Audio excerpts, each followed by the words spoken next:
되지 않으면은 구원을 받는데 큰 문제가 발생하는 것입니다. 그래서 우리가 바른 구원론의 그런 정립을 해야 되는 것이죠. 구원론이 틀어지게 되면은 모든 신앙생활에 있어서 큰 문제가 발생이 되는 것입니다.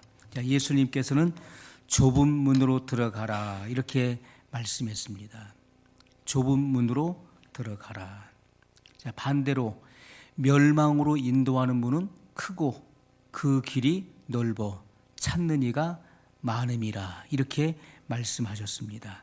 그런데 생명으로 인도하는 문은 좁고 그 길이 협착하여 찾는 이가 적다 이렇게 말씀을 했습니다. 예수님께서는 좁은 문을 말씀하셨고 그리고 협착한 길을 말씀하셨는데 협착하다는 것은 매우 좁다는 것이죠. 아주 좁은 길을 예수님께서는 말씀을 하신 것입니다. 그러면 우리가 이 좁은 문 그리고 협착한 길이 무엇을 의미하는 것인가 라고 하는 것이죠. 과거 그 중세 시대에는 많은 사람들이 재산을 버리고 그리고 산속으로 들어갔습니다.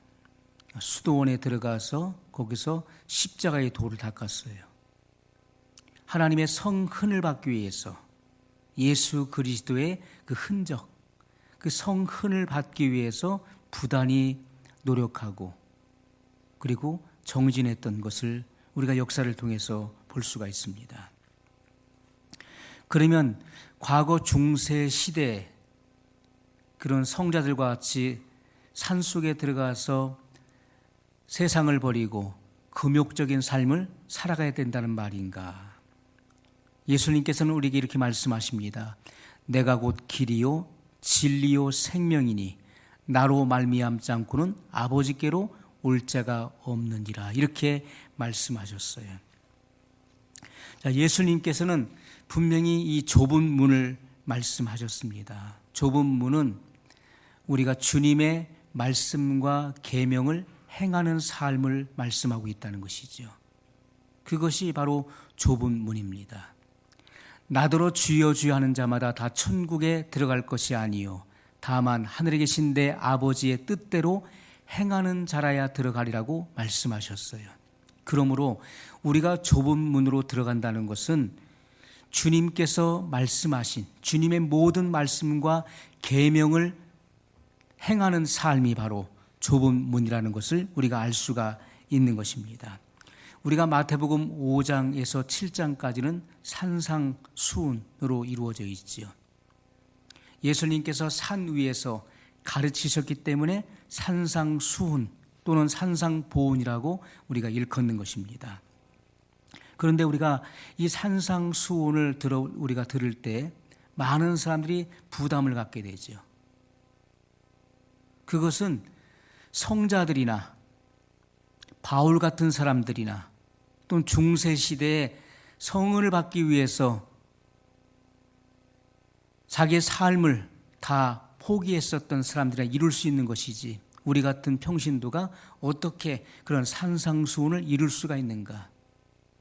그래서 그 말씀은 이루어질 수 없는 말씀이라고 단정을 짓는 것이죠. 그리고 그런 말씀에 대해서는 거부 반응을 일으키는 것입니다. 그래서 예수님께서는 찾는 이가 적음이라 이렇게 말씀하셨던 것이죠. 많은 사람들이 하나님의 말씀, 주님의 말씀은요, 이 말씀을 우리에게 증거해 주시고 이 말씀을 기록하게 하신 것은 이 말씀을 기록해 놓고 우리 안에 들어오셔서 이 말씀을 성취하기 위함임을 성경은 우리에게 증거하고 있는 것입니다. 그런데 사람들은 이러한 생명의 성령의 법을 알지 못하고 이 말씀을 들을 때 이 말씀은 어렵다. 과연 누가 이러한 말씀을 지켜 행할 수 있느냐? 나는 이러한 말씀을 행할 수 없다. 부정적으로 생각하고 하나님 말씀을 벗어나는 이들이 너무나 많이 있다는 것입니다. 그래서 주님은 말씀을 순종하는 자가 적지만은 그러나 그 길을 가는 사람은 생명을 얻는다고 말씀을 하는 것입니다. 사람이 온 천하를 얻고도 제 목숨을 잃으면 무슨 유익이 있으리요. 우리가 온 천하를 얻는다 할지라도 그 영혼의 구원에 이르지 못한다면 그것은 아무런 소용이 없는 것입니다. 그것은 영원한 삶의 실패자를 말하는 것입니다. 그것은 궁극적으로 그 인생의 실패자인 것을 말씀하고 있는 거예요. 이 땅에서 여러분들이 온 천하를 소유한다 할지라도 여러분들이 죽어서 영원히 타는 불못에 들어가게 된다면 그는 영원한 실패자로 남게 될 것입니다. 우리가 구원이라고 하는 것은 교회를 오래 다니면 저절로 이루어지는 것이 아닙니다. 성경은 절대 그렇게 말씀하신 적이 없어요. 내가 교회를 오랫동안 다니면은 너는 저절로 구원을 얻는다. 이런 말씀은 성경 어느 곳에도 기록되어 있지 않다는 것입니다. 여러분들이 단 한 번의 영접 기도를 따라 했다고 해서 구원에 이르는 것도 아닌 것입니다.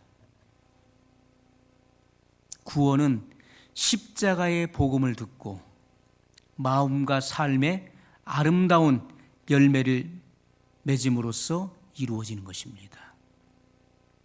그것이 구원이에요. 구원이라고 하는 것은 십자가의 복음, 예수님께서 내 죄를 대속하셨다고 하는, 십자가에서 우리의 죄가 용서받았다고 하는, 그리고 예수님께서 나를 의롭다 하시기 위해서 부활하신 이 놀라운 복음을 우리가 믿음으로 말미암아 우리의 마음과 삶의 아름다운 열매가 맺어져야 되는 것입니다. 그것이 구원이에요. 그래서 예수님께서는 영생은 이것이니, 영생이 무엇이라겠습니까? 하나님의 보내신 자 예수 그리스도를 아는 것이 곧 영생입니다. 이렇게 말씀했던 것입니다. 우리는 예수 그리스도를 참으로 알아가야 되는 것입니다. 그분을 닮아가야 되는 것이고, 내가 그분을 만남으로 인해서 내 마음의 진정한 변화와 내 생애의 새로운 변화 속으로 들어가는 것, 그것이 진정한 구원이라는 것을 분명히 말씀을 하고 있는 것입니다. 그래서 우리는요, 누구나 교회를 다니고 예수님을 신앙하는 모든 그리스도인들은 칭의와 거듭남을 체험해야 되는 것입니다. 로마서 10장 10절에 사람이 마음으로 믿어 의에 이르고 입으로 시인하여 구원에 이르느니라, 이렇게 말씀했습니다. 우리가 마음으로 믿어 의에 이른다는 것은 바로 칭의를 말하는 것이죠. 입으로 시인하여 구원에 이른다는 것은 거듭남, 바로 중생을 말하는 것입니다. 우리가 칭의라고 하는 것은 바로 용서를 말하는 것입니다. 우리의 죄에 대한 용서, 죄에 대한 사면이 이루어지는 것을 말씀하는 것이죠. 그래서 우리가 내가 영원히 죽을 그런 죄를 지었는데 이 죄에 대한 사면이 십자가에서 이루어졌다는 거예요. 영원히 죽을 수밖에 없는, 영원히 죽어야 될 죄를 지었는데 이 많은 죄가 예수님의 십자가의 사건을 통해서 사면받았어요. 죄 용서가 이루어졌어요. 이 용서를 경험한 사람은요, 그냥 밋밋한 삶을 살지 않는다는 것입니다. 왜냐하면 이 죄의 사면을 체험한 사람은 감격을 느끼게 되는 것이죠. 감격. 내가 영원히 지옥에서 탈 수밖에 없었던 존재였는데 이 죄의 사면이 이루어졌다는 이 경험이 이루어진 사람은요, 감격 속에서 신앙생활을 할 수 있게 되는 것입니다. 그것이 바로 칭의라고 하는 것입니다. 사람이 마음으로 믿어 의에 이른다는 거예요. 너는 더 이상 죄인의 신분이 아니라 너는 의로워졌다. 바로 예수 그리스도의 의로움을 입게 되는 것을 말씀하고 있는 것이죠. 이 사람은 바로 삶의 변화를 일으키게 되는 것입니다. 삶이 달라지는 거예요. 그리고 마음으로 믿어 의에 이르고 입으로 시인하여 구원에 이른다. 마음에 믿어진 바를 입으로 고백할 때 구원에 이르게 된다고 말씀했는데 이것이 바로 거듭남, 우리의 교리로 중생을 말씀하고 있는 것입니다. 거듭남은 마음의 변화를 가리키는 것입니다. 마음의 변화.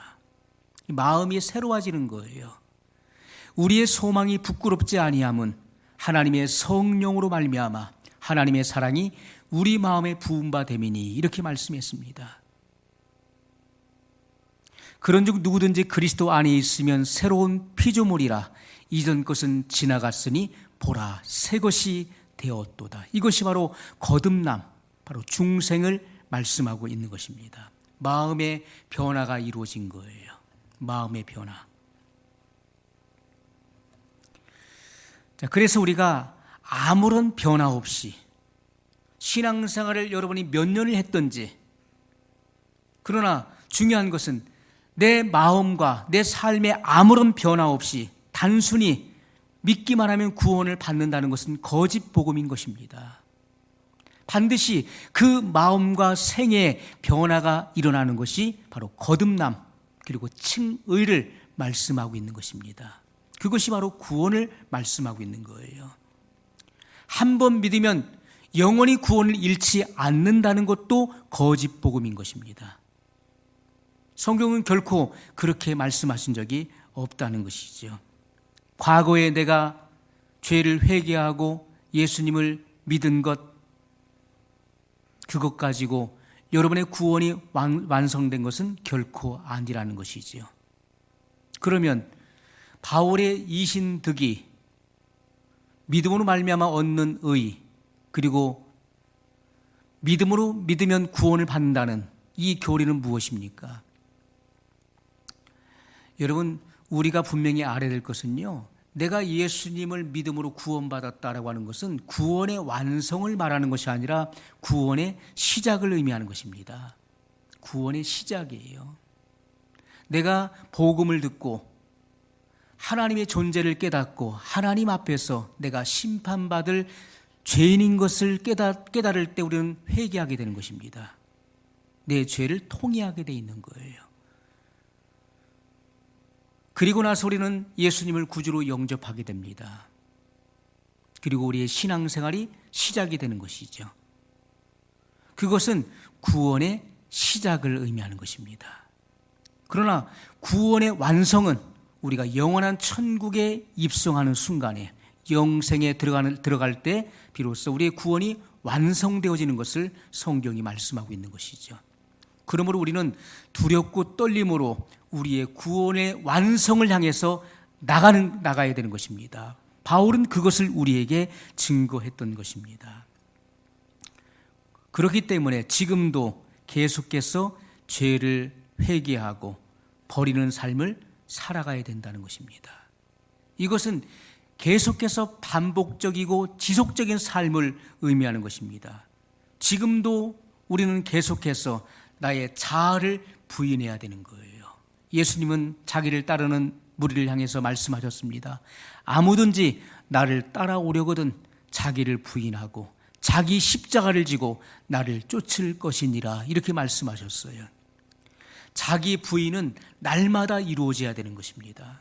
그래서 바울은 나는 날마다 죽노라, 이렇게 말씀했던 것입니다. 바울은 날마다 죽는다고 말씀했어요. 한 번 죽는 것이 아닙니다. 한 번 죽어서 영원한 구원이 된다는 말씀이 아니에요. 나는 날마다 죽노라.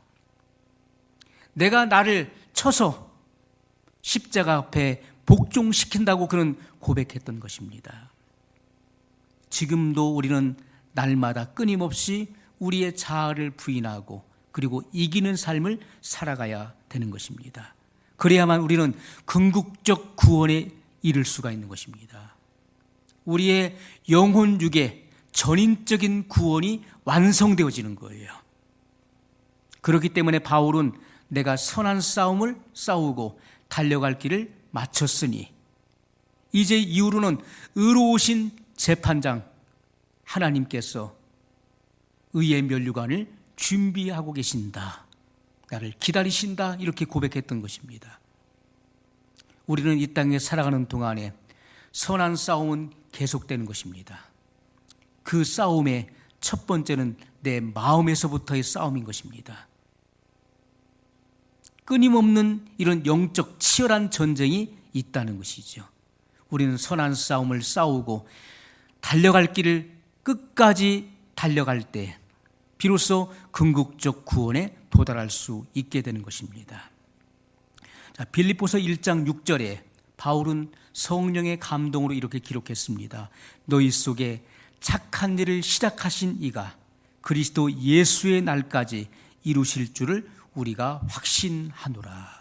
여러분, 아주 중요한 말씀이죠. 우리에게 분명한 이 구원론을 제시하고 있는 것입니다. 너희 속에 착한 일을 시작하신 이 누구십니까? 보혜사 성령께서 우리 안에서 일을 하고 계시는데 무슨 일을 하고 계십니까? 착한 일을 시작하셨다는 거예요. 우리가 착한 일은 우리가 어떤 구제하는 것, 세상에서 남을 돕고 동정을 베푸는 그런 일을 말씀하는 것이 아니죠. 이것은 성도의 궁극적 구원을 성취하기 위해서 하나님의 구원의 역사의 시작을 의미하는 것입니다. 너희가 온전한 구원을 이루기 위해서 하나님의 성령께서 너희 안에 오셔서 이 구원의 역사를 시작하셨다는 거예요. 여러분, 성령님께서는 거듭난 그리스도인,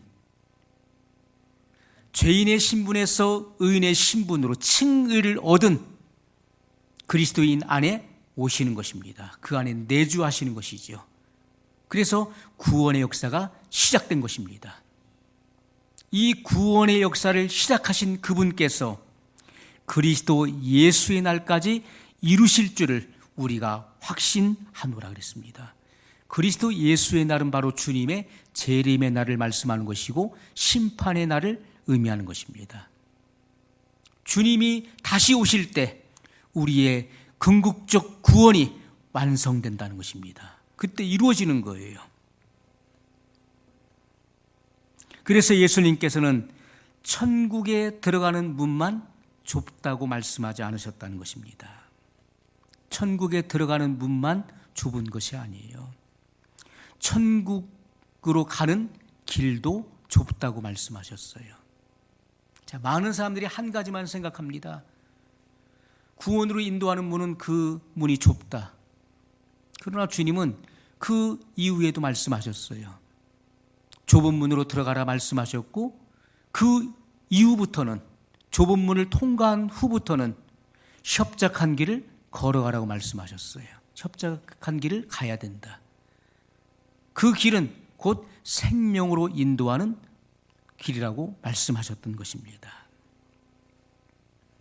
자, 좁은 문만 있는 것이 아니라 좁은 길도 있다고 말씀하셨다는 것이죠. 아주 좁은 길, 협착하다는 것은 매우 좁다는 거예요. 매우 좁기 때문에 사람들은 잘 볼 수 없고 사람들의 눈에 잘 띄지도 않고 그리고 찾는 이가 적음이라고 말씀했다는 것입니다. 주님은 좁은 문을 통과해서 매우 좁은 길을 끝까지 갔을 때 결국에는 구원에 도달할 수 있다는 것을 말씀하신 것입니다. 여러분, 진짜 그리스도인이 되었다는 표적이 무엇인가요? 내가 진짜 그리스도인이 됐다고 하는 그 표적이 무엇입니까? 그것은 좁은 길을 가는 것입니다. 내가 말로만 믿습니다 해서 그리스도인이 된 것이 아니에요. 말로 내가 믿습니다, 나는 예수님을 믿습니다 라고 한다고 해서 그것이 내가 그리스도인의 표적이 될 수 없다는 것입니다. 그것은 지적 동의로 끝날 수 있는 거예요. 내가 진짜 그리스도인이 됐다고 하는 그 표적은요, 내가 지금도 끊임없이 좁은 길을 가고 있어야 되는 것입니다. 좁은 길을 가고 있는 그것이 바로 그리스도인의 표적인 것입니다. 여러분이 그리스도인이 되는 것은 영접 기도를 따라서 했기 때문에 그리스도인이 되는 것이 아닙니다. 여러분이 교회 공로를 세우고 또 헌신을 했고 교회 중직을 맡았기 때문에 진정한 그리스도인이 되는 것은 아닙니다. 성경에서 말씀하고 있는 이 진리를 깨달아야 돼요. 구원의 진리를 깨달아야 되는 것입니다. 그리고 하나님의 뜻대로 살아가는 자, 주님의 계명을 주님의 계명을 따르는 그 삶이 곧 그리스도인이 되었다고 하는 분명한 표적이 될 것입니다. 오늘날 그리스도인이라고 칭하는 많은 사람들의 삶을 우리가 들여다보게 되면은 세상 사람들과 별반 다를 것이 없어요. 그들의 사고, 그들의 추구하는 가치관의 변화가 일어나지 않았습니다. 그들의 모든 살아가는 그 방식에, 삶의 방식에 변화가 없어요. 주님을 믿는다고 하면서도 세상 사람 못지않게 돈을 사랑합니다. 그리고 세상 사람들만큼 유행을 즐기죠. 세상에 속한 모든 것들을 모방하면서 살아갑니다. 그러면서 나는 교회를 다니기 때문에, 나는 오래 예수님을 믿었기 때문에 나는 그리스도인이라고 이야기를 한다는 것입니다.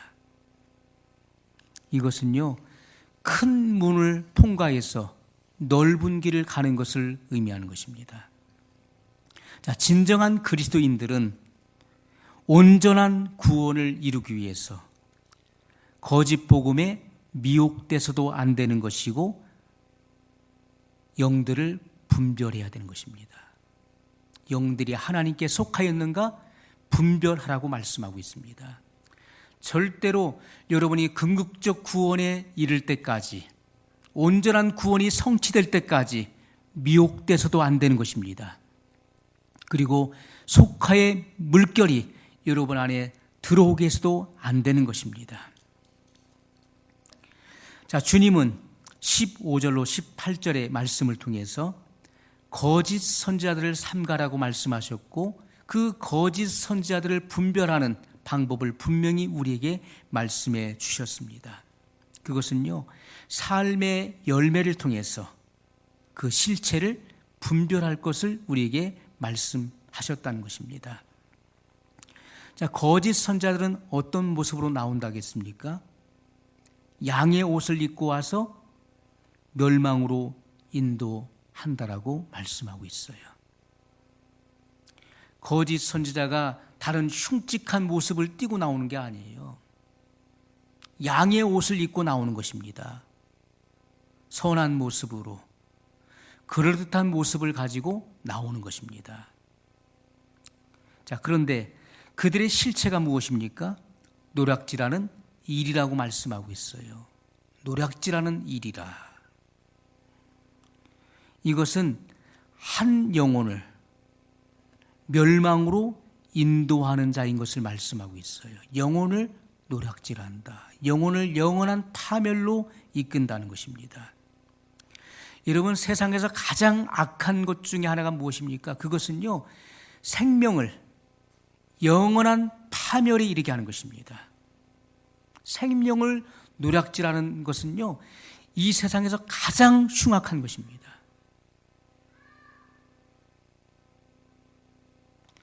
예수님께서는 한 영혼이 온 천하보다 귀하다고 말씀하셨어요. 그런데 천하보다 그 귀한 영혼을 영원한 파멸로 이끈다는 거예요. 영원히 구원받을 수 없는, 구제될 수 없는 그런 영원한 파멸로 이끄는 것, 그것이 바로 거짓 선지자들이 그와 같은 일을 행한다고 말씀하고 있습니다. 그러면 그들을 어떻게 우리가 분별하고 알 것인가에 대해서도 주님은 말씀하셨어요. 그들의 열매를 보아 안다라고 말씀했습니다. 그 열매는 곧 그들의 삶을 보라고 말씀하셨던 것입니다. 자, 우리가 어떤 나무인지는 열매를 보면 알 수 있는 것입니다. 좋은 나무, 나쁜 나무는요, 그 열매를 보면 그 나무가 좋은 나무인지 나쁜 나무인지를 알 수 있는 거예요. 좋은 나무가 나쁜 열매를 맺을 수 없고 나쁜 나무가 아름다운 열매를 맺을 수 없는 것입니다. 이것은 바로 원칙인 것입니다. 분명한 원칙을 가지고 있는 거예요. 그래서 우리가 그의 삶의 행위, 삶의 모습을 보면은 그가 어떤 나무인지를 분명히 알 수 있다는 것을 말씀하셨습니다. 예수님께서는 나는 참 포도나무요 너희는 가지니 이렇게 말씀했습니다. 예수님께서 참 포도나무이신데 우리가 그분에게 붙어있는 가지라면은 우리는 반드시 포도 열매를 맺어야 될 것입니다. 포도 열매가 우리에게 맺어져야 돼요. 그것은 바로 의의 열매고 성령의 열매를 말씀하고 있는 것입니다. 우리가 시간을 두고 지켜보면 그 본색이 반드시 드러나게 되어 있는 것입니다. 처음에는 알 수가 없지요. 신앙은 삶을 통해서 드러나게 되어 있는 것입니다. 반드시 드러나요. 내 신앙도 삶을 통해서 드러나는 것이고 상대방의 신앙도 반드시 시간이 경과하면 그 삶을 통해서 드러나게 되어 있는 것입니다. 그래서 우리는 그의 삶을 통해서 그의 열매를 우리가 볼 수 있다는 것입니다. 자, 주님께서는 18절로 19절에 나쁜 열매를 맺는 자는 심판을 받게 된다고 분명히 말씀했습니다. 자, 열매는요, 두 종류로 구분되어 있어요. 그것은 나쁜 열매와 좋은 열매가 있다는 것입니다. 자, 주님 분명히 이 두 종류의 열매에 대해서 말씀하셨어요. 우리의 신앙도 마찬가지입니다. 아름다운 열매를 맺지 않는 나무마다 찍혀 불에 던져질 것이라고 말씀했어요. 이 불은 뭘 말합니까? 최후의 심판을 말하는 것입니다. 아름다운 열매를 맺지 않는 나무는 결국 영원한 심판을 받게 된다. 이것을 말씀하고 있는 것이죠. 그러면 우리가 이 열매가 무엇입니까? 열매. 우리가 열매라고 하면은 열매는 눈에 보이는 것이잖아요. 그렇기 때문에 우리는 당장 눈에 띄는 어떤 봉사, 교회 안에서의 봉사, 내가 교회 안에서 충성하고 또 헌신하고 남을 구제하고 헌금을 드리고 그리고 복음 전도를 위해서 내가 힘쓰는 어떤 그러한 것들을 우리가 생각을 하게 됩니다. 그런 행위를 우리가 떠올리게 되는 것이죠. 그렇기 때문에 내가 자의로 열심히 노력하고 수고하고 애쓰는 거예요. 왜요? 열매를 맺어야 되니까요. 좋은 열매를 맺기 위해서 내가 수고하고 노력하고 애쓴다는 거예요. 자, 그런데 성경은 이렇게 말씀하고 있습니다. 가지가 나무에 붙어 있으면 그는 절로 열매를 맺는다. 저절로 열매를 맺는 것이라고 말씀하고 있습니다. 여러분, 우리가 열매를 맺는 방법은요, 너무나 간단하고 단순합니다. 성경은 어린아이라 할지라도 또 배움이 없는 자라 할지라도 들으면 금방 알 수 있도록 아주 쉽게 말씀해 놓으셨다는 거예요. 우리가 어린아이같이 자기를 낮춘다면은, 겸손한 마음의 태도를 갖는다면은 하나님 말씀은 항상 열려 있는 것입니다. 이 말씀의 진리를 금방 이해하고 깨달을 수 있게 돼 있는 거예요. 우리가 열매를 맺으려고 노력하고 힘씁니다. 애를 써요. 그런데 열매는 내가 애써서 수고하고 노력해서 맺어지는 열매가 아니라는 것이죠. 열매는 가지가 나무에 붙어 있기만 하면 저절로 맺는 것이라고 말씀하고 있다는 것입니다. 하나님께서는 내 수고와 노력의 열매를 찾고 계시는 것이 아닙니다. 우리가 칭의와 거듭남, 죄에 대한 용서를 경험하고 그리고 마음이 새로워지는 거듭남을 경험한 사람들은 성품에 변화가 생기는 것입니다. 성품에 변화가 생겨요. 그리고 모든 일들을 기쁨으로 행하게 됩니다. 왜요? 구원의 그 감격, 나 같은 죄인이 죄에 대한 용서를 받고 그리고 내 안에 구원이 시작됐다고 하는 이 놀라운 은혜로 말미암아 나는 모든 일들을 기쁨으로 행하게 되는 것입니다. 누가 나에게 권유하고 누가 내 등을 밀어서 되는 것이 아닙니다. 이것은 자발적으로 저절로 되는 것입니다. 내 안에서 성령님께서 내 마음을 감동시키시고 나는 기쁨으로 기꺼이 그와 같은 일을 행하게 되는 것입니다. 교회의 유익과 화목을 위해서 일하는 사람이 된다는 것입니다. 자, 주님은 20절에 이러므로 그들의 열매로 그들을 알리라 이렇게 말씀했습니다. 그 사람의 말이 아니라 그 사람의 삶을 지켜봐야 된다는 거예요. 말로는 얼마든지 자기를 포장할 수 있고 가장할 수 있고 그리고 확대할 수 있는 것입니다. 그 사람의 말이 아니라 그 사람의 삶을 지켜보라는 거예요. 교회 안에서의 신앙생활의 모습을 보라는 거예요. 여러분, 과거의 거짓 선지자 그리고 거짓 교사들이 어디서 나왔습니까? 외부에서 나온 것입니까? 교회 안에서 출현했던 것입니다. 우리는 분명히 봐야 돼요. 말이 아니라 그의 삶을 보라고 말씀하고 있습니다. 교회 안에서의 신앙생활을 보라. 교회를 유익하게 하는 자인가 아니면 교회를 해치는 자인가 보라는 것입니다. 영혼들을 분리시키고 해치는 자라면은 무리를 짓는 것은 사단이 하는 것이죠. 성경에서는 당을 짓는 것을 굉장히 경계했던 것입니다. 고라가 당을 일으켰죠. 모세를 대적했습니다. 결국 그들은 죽음을 당하게 되었어요. 교회의 화평을 깨는 것은 사단이 행하는 것입니다. 그것이 곧 그들의 열매예요. 그들이 어떤 열매를 맺는가를 보라는 거예요. 고린도전서 14장 33절에 하나님은 어지러움의 하나님이 아니시요 오직 화평의 하나님이시라 이렇게 말씀했습니다. 하나님은요 어지럽히고 혼잡하고 거스리고 그런 하나님이 아니시라는 거예요. 그것은 사단의 역사인 것입니다. 하나님은 오직 화평의 하나님이시라. 우리가 받은 직책은요 동일한 직책을 받았습니다. 그것은 화목하게 하는 직책입니다. 우리는 내가 받은 교회에서 받은 직분 이전에 먼저 받은 직분과 직책이 있는 것입니다. 그것은 화목하게 하는 직책인 것입니다. 저는 목사 이전에 화목하게 하는 직책을 받은 사람이에요. 우리 모두는 다 그와 같습니다. 화목하게 해야 돼요.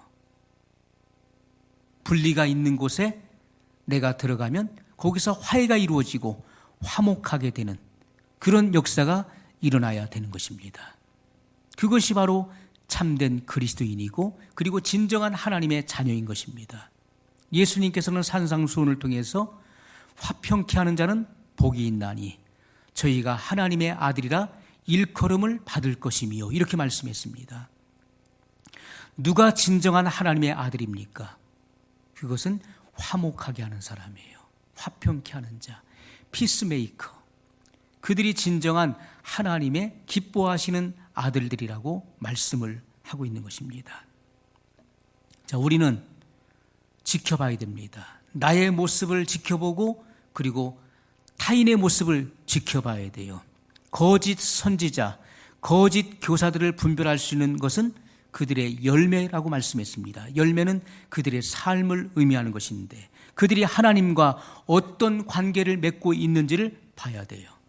그들의 삶을 통해서 그들이 이웃과의 관계를 어떻게 형성하고 있는지 어떻게 맺어가고 있는지를 봐야 되는 것입니다. 그것이 곧 그들의 열매예요. 하나님과의 관계가 바르지 못하고 이웃과의 관계가 바르지 못하다면 그들은 하나님의 자녀가 아니라는 것입니다. 그들은 거듭난 그리스도인이 아니라는 거예요. 성경은 우리에게 분명하게 이렇게 분별하는 방법을 제시하고 있는 것입니다. 마지막 때가 되어갈수록 양의 탈을 쓴 이리들이 출몰한다는 것입니다. 계속해서 드러난다는 거예요. 그러므로 우리는 우리 영혼이 더러워지지 않도록 우리 자신을 보호하고 지켜야 되는 것입니다. 세속으로부터 지켜야 되는 것이고, 죄로부터 우리 자신을 지켜야 되는 것이고, 그리고 잘못된 가르침, 잘못된 구원관으로부터 우리 자신을 지켜야 되는 것입니다. 그래야만 우리가 온전한 구원에 이를 수 있다는 것입니다. 여러분, 잘못된 미혹에 빠지게 되면 그 영혼을 영원한 파멸에 이르게 할 것입니다.